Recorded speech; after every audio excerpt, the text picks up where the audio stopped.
I would love to go into, I know that's what these listeners are waiting for. And again, this will be the second part of a podcast. I'm excited for it. But what you look for in people that you're hiring, associates. I know we talked offline, some things we would think is common sense.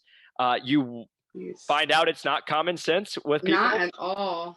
And so I would love to just have for the listeners, when you're hiring somebody, when you're looking for an associate, what makes them separate themselves from the people who aren't? And you can use examples of like bad interviews or people who weren't prepared or whatever it was. Yeah. So, you're obviously going to get the standard interview questions. And when you say standard interview questions, it could really be anything, but going into an interview, you need to be confident, and not just confident, like cocky confidence where you're like, I got this, I don't need to prepare or anything. We need to do the basics of show up with your resume. If it's to tell it, you sent your resume beforehand, go over and beyond. And like, at least the last associate I hired, she had every single company that I had, she saw on my LinkedIn that I was carrying. She went through all the pros and cons and all the, not cons, but like all the good things about all the products for each of those lines, and went and said good things about each of those products too. It wasn't even just the company. She went and researched what products I was selling. And just to have that ready, she had resumes ready. I didn't even ask for all that, but she was prepared and ready to go. So that's the common sense stuff. It's like, you can Google how to do a good interview. You know what I mean? At least put that bit of work in. Like, what do I need to impress someone on an interview? And it's being on time, having your resume ready, having, just that's the obvious stuff. At least I thought. Yeah. But when it comes down to like what I was looking for when I was interviewing, 100% personality too. Like, I don't know, you can prepare all you want, but if you're really hard to talk to and not personable, I'm so sorry for my cat opened the door. So you're I'm good. So sorry. You're good. Crashing in the background. But you have to be personable. It's all about your personality and how easy you can hold a conversation too. All day. Like, I say this all the time because people will call me and I'm like, if you talk like this and you're really hard to talk to and I have to pull questions out of you, nobody's going to hire you. You could have the perfect resume, but you want to be able to last. Nobody wants to talk to you. You know what I mean? Like there's a lot to be said with that. Well, and then it was a lot of like, come prepared, not just your resume. Like, look at what companies, like for me, it's not straightforward. I don't work for Stryker where it's like, oh, I know you work for Stryker and these are the Stryker products. Yep. For me, on my LinkedIn, it states all of the companies that I represent. And for me, I was having a lot of people that were interviewing with me that weren't even taking the time to even look at what those companies were. So they would start asking me questions during the interview, like, oh, so what's your total joint line that you represent? And I'm like, why am I like, I shouldn't have, like, why do you want to work with me then? Yeah. If you don't even know what companies I'm representing, then why do you want this job? Yep. You know what I mean? Like, it just, that was like a huge, like, turnoff. Another thing that was a turnoff to me was asking a simple question of, tell me about yourself. I know I saw like a meme that said something along the lines of like, oh, I hate when interviewees like ask you to tell about myself because my resume is right in front of your face. Honestly, I'm not looking for what's on your resume. I could read it. But a lot of people, when I say, tell me about yourself, just that simple, they just resort to reading off the resume as if they don't know anything about themselves and they have to read their book. And the resume doesn't tell you anything because like, if you look at my resume, I got a couple jobs. That doesn't say who I am as a person. It doesn't say how I grew up or where I come from. Nothing. I don't know. Maybe I'm narcissistic, but if someone told me to tell me about myself, I wouldn't shut up. I'm like, well, this one time in 2012, I went, like, it just would blow my mind when I would ask just a simple, broad question. Well, like, because the thing talk about yourself. Well, the thing I tell people, if you can't sell yourself, then who's going to? Yeah, right? It's and then what thing, but it's true. And then what product? How if you can't sell yourself? How, like when we say this, you're the product when you're trying to get hired, right? And then once you go in, you're selling a product, right? But if you can't sell you, who you should know better than anybody else, and why you're the right person for this position, it's really hard sell to be like, let me take a chance on you, pay you money, and then expect you to do success if you're not even sure about and you. that just comes back to what I meant by like being confident when you walk in there. Because if you're confident in yourself and you know you're the shit, oops, am I allowed to say that? Yeah, of course. If you know you're the shit, then own up to your shit and prove everybody that you're the shit. You know, like be confident. Like, you know, when I went to my interview, I was like, yeah, I did this. I backpacked for 2 years by myself. Like I was able to do that. Like I knew what I brought to the table and I knew what I did for my organization. Like I was just so confident in myself. I know it sounds cocky, but I also knew that I didn't know anything about the industry to an extent. So, and that's a beautiful thing to say. I was just going to say, there's the confidence enough to be like, no matter what area I get thrown into or what situation, I'm going to figure it out. But also where it's like, I'm not the best. I know I have a lot to learn, because I was the same way. I actually said this to people, like, if you don't want to take a chance on me, that's okay. Whoever does is going to be happy they did, and I'm going to make them successful. I know I have a lot to learn, but you can throw me in the ocean. I'll figure out how to float somehow. I'll figure it out. Like I moved out just a little, like right before I got this job, right after medical sales college, I packed up my car in Philadelphia and said, I'm moving to California. I had no apartment. I had no job. I had no friends or family in California.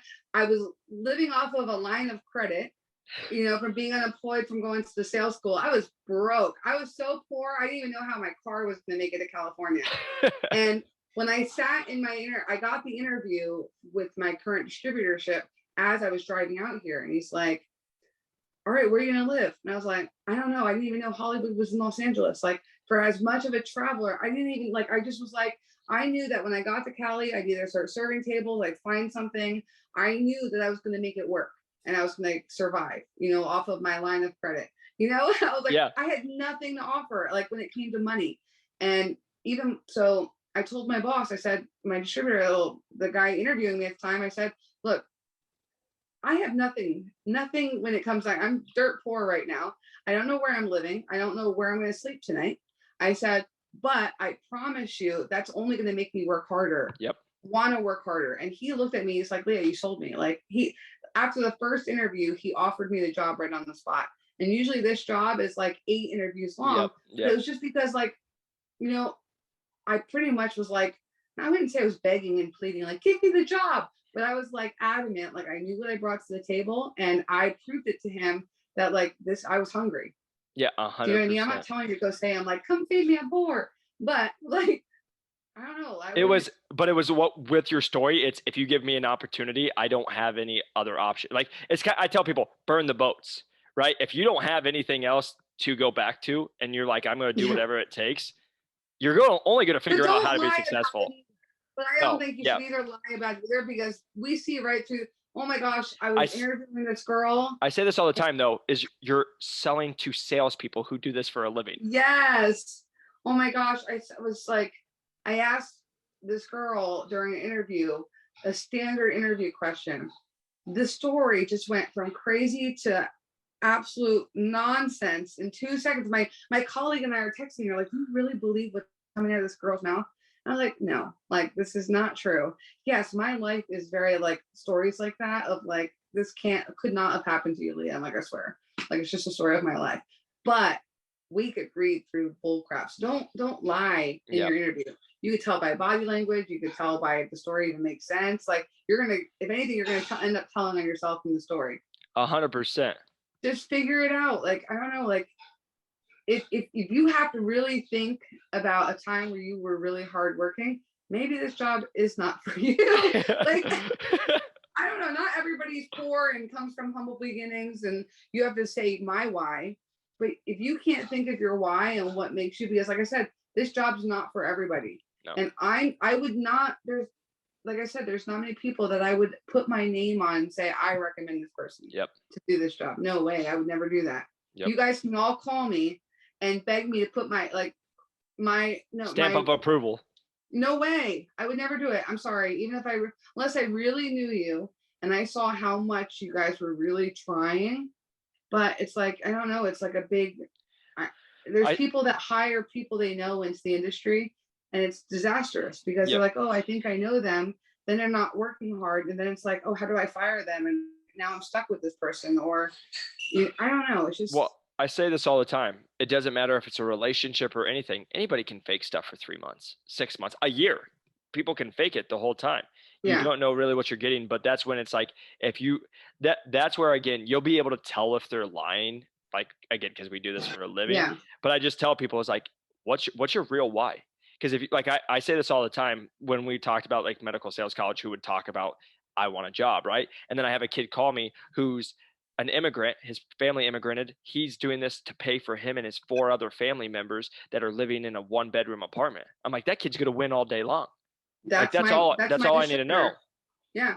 My distributor is the same way. He came from immigrant parents that came from absolutely nothing.